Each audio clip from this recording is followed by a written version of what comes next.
The 5 love languages by Gary Chapman. Imagine करिए आप किसी नए इंसान से मिले। आप उनको अपनी ज़िंदगी की सबसे अच्छी कहानी बता रहे थे। आप एकदम से उन्हें बताने लगे कि आप कैसे फॉरेन कंट्री में गए थे। अपने सारे एडवेंचर उन्हें बताने लगे। थोड़ी देर बाद उन्होंने कहा कि उनको आपकी लैंग्वेज समझ नहीं आ रही थी। तो अब मैं तो आपका फ्रस्ट्रेशन इमेजिन कर सकता हूँ। आपने इतनी मेहनत से बहुत बढ़िया कहानी उनको सारे डिटेल के साथ बताई, तब भी वह कुछ समझ नहीं पाए। अब ऐसा तो हो सकता है यह सब आपके साथ हुआ हो, लेकिन अगर ऐसा हुआ होगा तो आप क्या उन पर गुस्सा करेंगे? ऑब्वियसली नहीं, क्योंकि यह गलती उनकी नहीं। उनको आपकी लैंग्वेज समझ में नहीं आ रही। आपको पहले उनसे पूछ कर रखना चाहिए, भाई क्या तुम्हें इंग्लिश या हिंदी आती है, उन्हें अपनी स्टोरी बताने से पहले। लेकिन इतनी ऑब्वियस सी बात हम रिलेशनशिप में भी मिस कर देते हैं। लाइफ में हमें जब कभी इन चीज़ों का सामना होता है, हम फील करते हैं हमारे दिल में हमारे अपनों के लिए प्यार मोहब्बत होती है, लेकिन हम उन्हें एक्सप्रेस नहीं कर पाते, उसका इजहार नहीं कर पाते, जिसकी वजह से हमारे अपने, जिसमें हमारी फैमिली, सिबलिंग्स, फ्रेंड्स, अगर शादी हो गई है तो और भी परिवार बढ़ जाता है। उन्हें फील होने लगता है अब हम उनकी परवाह नहीं करते, उनसे प्यार नहीं करते, उनका ख्याल नहीं रखते। दुनिया में हर इंसान चाहता है कि उसे चाहा जाए, उसे प्यार किया जाए, इसलिए हर इंसान के लव फील करने का मेथड डिफरेंट होता है। गैरी चैपमैन, जो कि एक बहुत ही फेमस ऑथर, रिलेशनशिप एक्सपर्ट और मैरिज काउंसलर हैं, वह अपने बुक द 5 लव लैंग्वेजेस में इस चीज़ को एक्सप्लेन करते हैं। गैरी चैपमैन ने अपने सालों के एक्सपीरियंस के बाद इस चीज़ को ऑब्जर्व किया। बेसिकली 5 फंडामेंटल लव लैंग्वेजेस होती है जिनके द्वारा लोग फील करते हैं। हर इंसान का एक लव टैंक होता है। जब तक वह फिल रहता है तब तक इंसान इमोशनली और मेंटली स्टेबल रहता है। हमारे रिलेशन में, स्पेशली मैरिज रिलेशन में, लव टैंक का फिल रहना उतना ही जरूरी होता है। जब तक टैंक फिल रहेगा तब तक व्हीकल चलती रहेगी। हमारे मोस्टली रिलेशन इसी वजह से खराब होते हैं क्योंकि हम अपने नियर वन और डियर वन से उस लैंग्वेज में कम्युनिकेशन नहीं कर पाते जिस लैंग्वेज में वह लव को फील करता है, जो उसकी प्राइमरी लव लैंग्वेज है। What is love tank? कल्पना कीजिए आपके अंदर एक छोटा सा बॉडी पार्ट है जिसे हम लव टैंक का नाम देते हैं। यह लव टैंक बहुत इंटरेस्टिंग चीज़ है। यह तब भरने लगता है जब कोई आपको रिस्पेक्ट व इम्पोर्टेंस देता है, जब कोई आपकी केयर करता है। जब आपका लव टैंक फिल हो जाता है तो आप सिक्योर, इम्पोर्टेंट और कॉन्फिडेंट फील करते हो। आप खुश रहने लगते हो। वहीं जब आपका लव टैंक खाली होने लगता है तब आपको फ्रस्ट्रेशन और वीकनेस फील होती है। डाइवोर्स क्यों होते हैं, इसके ऊपर एक सर्वे किया गया जिसमें 90% लोगों ने बताया हमने इसलिए अपने पार्टनर से डिवोर्स लिया क्योंकि हमें लगा हमारा पार्टनर हमसे प्यार नहीं करता, वह हमारी केयर नहीं करता। प्यार हम सभी की एक इमोशनल नीड होती है। हम सभी के अंदर प्यार का इमोशनल लव टैंक होता है जो हमेशा भरा हुआ होना चाहिए, जो समय समय पर खाली होता रहता है। जिससे हम शादी करते हैं उससे उम्मीद करते हैं कि हमारी इमोशनल नीड को पूरा करेगा। ऑथर हमें लव टैंक के बारे में बताते हैं। लव टैंक का बेसिकली मतलब है एक इंसान कितना प्यार फील करता है। अगर किसी इंसान का लव टैंक फुल है तो इसका मतलब है कि वह खुश है, वह अपने रिलेशनशिप से सेटिस्फाइड है। अगर उसका लव टैंक खाली हो गया है तो इसका मतलब कि वह प्यार फील नहीं करता है, वह इस रिलेशनशिप से नाखुश है। आजकल सारे रिलेशनशिप की प्रॉब्लम का बेस यही लव टैंक है। इसके लिए आपको अपने पार्टनर को लव फील कराना होगा उन्हीं की लव लैंग्वेज में, ताकि उनका लव टैंक फिलअप रहे। यह सिर्फ रोमांटिक रिलेशनशिप के लिए नहीं, आप अपनी लाइफ के हर रिलेशनशिप में अप्लाई कर सकते हैं। यह सभी तरीके की रिलेशनशिप के लिए सच है, चाहे आप पेरेंट्स हो या किसी को भी पसंद करते हो। टीनेजर्स बच्चों के लिए जिन्हें नया नया प्यार हुआ है, या फिर आप काफ़ी सालों से प्यार महसूस व एक्सप्रेस करते आ रहे हैं, फर्क नहीं पड़ता कि आप कौन हैं। What is love language? Gary Chapman, जो 5 लव लैंग्वेज बुक के ऑथर हैं, वह यह कहते हैं कि ह्यूमन की 5 लव लैंग्वेजेस होती है जिसमें वो लव को समझ व फील कर पाते हैं। हर किसी की लव लैंग्वेजेस अलग अलग होती है। अब अगर आप उनकी लव लैंग्वेजेस में बात नहीं करेंगे तो आप चाहे जितनी भी कोशिश कर लें वो आपका प्यार फील नहीं कर पाएंगे। आपने काफ़ी बार देखा होगा कि दो लोग जो एक दूसरे से काफ़ी प्यार करते हैं, आप भी कह सकते हैं कि यह दोनों प्यार करते हैं, लेकिन उनमें एक इंसान हमेशा नाखुश रहेगा। वह कहेगा कि मुझे तो कोई प्यार ही नहीं करता। अब इसका मतलब यह नहीं कि वह एक्चुअली में उनसे प्यार नहीं करते, इसका मतलब यह है कि वह बस उसे प्यार को फील नहीं कर पा रहे हैं। अगर आप अपने पार्टनर की प्यार की भाषा को बोलना सीख लेते हैं तो आप उनकी ज़िंदगी प्यार से भर पाएंगे। अपने पार्टनर के लव टैंक को भरने से आपके पार्टनर का आपके लिए बिहेवियर भी चेंज होगा। इससे दोनों को सिक्योर और प्यार महसूस होगा। अब चलते हैं उन 5 मेथड की तरफ, उन 5 लव लैंग्वेजेस की तरफ। First, word of affirmation. जिन लोगों को primary love language word of affirmation होती है, यह चीज़ उनके नेचर में होती है, वह इमोशंस को फीलिंग और वर्ड्स में सुनना पसंद करते हैं।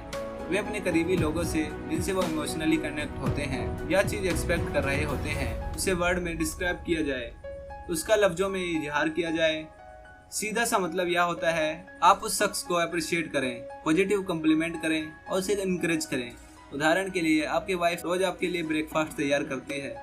इस पर आप कह सकते हैं कि मैं जानता हूँ एक रूटीन में यह काम करना इतना आसान नहीं होता, इसके लिए मैं आपको अप्रिशिएट करता हूँ, मैं दिल से आपकी वैल्यू करता हूँ इस चीज़ के लिए कि मैं ग्रेटफुल फील करता हूँ, मुझे आप जैसा इतना अच्छा रिस्पॉन्सिबल लाइफ पार्टनर मिला।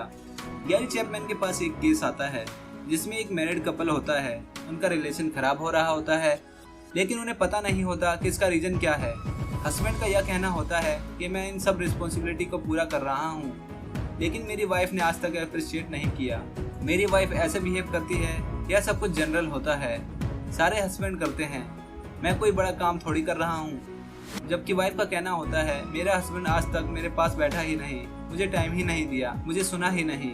यहाँ गैरी को क्लियरली पता चल गया हस्बैंड की लैंग्वेज वर्ड ऑफ एफर्मेशन है, वहीं वाइफ की लैंग्वेज कुछ और, जिसे हम आगे समझेंगे। गैरी चैपमैन ने इससे यह कंक्लूड किया दो लोग जब एक साथ रहते हैं उनकी लव लैंग्वेज भी डिफरेंट हो सकती है। कुछ लोगों का यह कहना होता है कि उनकी यह फिलॉसफी होती है प्यार तो दिल में होता है, उसे बार बार लफ्जों पर बताने से क्या फ़ायदा, कि आपके दिल में क्या चल रहा है, आप क्या फील कर रहे हो, कोई शख्स आपके दिल में झांक कर तो नहीं देख सकता। Second love language quality time. आप अपने लाइफ पार्टनर को, अपने नियर वन को हर फैसिलिटी प्रोवाइड कर रहे हैं लेकिन जब उनको आपकी ज़रूरत है, आपके टाइम की ज़रूरत है, आप वहाँ मौजूद नहीं हैं। आप बहुत बिजी रहते हैं, इतने बिजी कि दिन में 15 से 20 मिनट भी नहीं निकालते। उनकी चंद बातें सुन लीजिए, वह क्या सोचते हैं, क्या फील करते हैं, क्या शेयर करना चाहते हैं। इस सिचुएशन में आपके डियर वन का लव टैंक खाली रहेगा, वह इमोशनली अनस्टेबल होते चले जाएंगे। किसी को क्वालिटी टाइम देना, अपने अनडिवाइडेड अटेंशन देना, यह हरगिज ऐसा नहीं होता कि आप सेल फोन यूज कर रहे हैं, किसी से बात कर रहे हैं या फिर किसी के साथ मूवी या एक टेलीविज़न देख रहे हो।